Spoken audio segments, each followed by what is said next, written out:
Okay, so many times in CrossFit we hear, you guys do a lot of squatting and I got bad knees, and before anybody's even willing to try out a class, they already write us off thinking that they can't do anything in here because their knees are gonna hurt. When many times a knee problems does come from an injury or surgery or some type of things, but a lot of times it comes from bad mechanics or lack of quad strength. A lot of times a strong quad can help actually stabilize the joint, cushion from impact. So learning to build those can actually help avoid knee pain or reduce knee pain. So we're going to show proper way to squat, how we fix it, and hopefully encourage a few people to start squatting or maybe come in and try a class.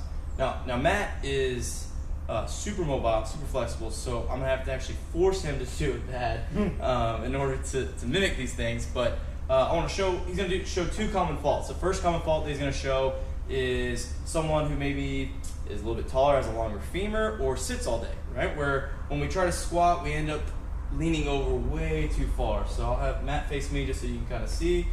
Matt's gonna squat, he's gonna overly lean forward, squat, stand, right? So first thing, he was being a little over exaggerated, which is cool, but because it showed exactly what the issue was. When Matt squatted and he leaned forward like that, he had to push his butt way back, his chest leans forward, and all the weight goes to his toes, right? Putting a lot of pressure right there, okay? The other one, and probably a little more common, is kind of like a muted hip. So what this is, it's just a bad postural position. So when Matt squats, he's gonna lead everything forward with his knees, hips gonna come forward, he's gonna squat down. Now some people are super flexible, and Matt can probably even do it, where he pushes knees forward and just do like a squat. So still pushing everything to his toes, again putting the stress on there. So what we like to see, if Matt will face the camera, what we teach is we teach a shoulder width squat, toes slightly pointed out. First thing Matt's gonna do is that he's gonna push his butt back, right? What that does immediately, it engages the backside of his body, allows him to put his weight in his heels.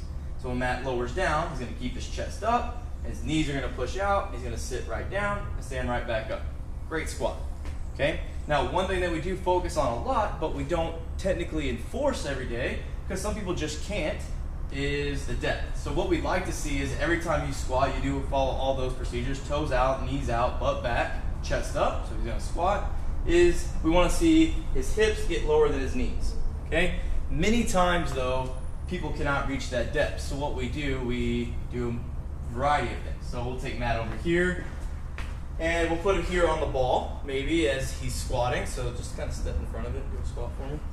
So when he squats, he knows where his depth is. So he squats down, when he touches the ball, he'll stand right back up. And that just allows Matt to kind of figure out where his depth is. A lot of times you'll see people squat and they'll kind of lose that lumbar support, and that's where we as coaches can see that right away and go, okay, I need to put a ball underneath them. Still not high enough, let's try a box, let's try a bench, until we find the right height that works for that particular athlete, okay?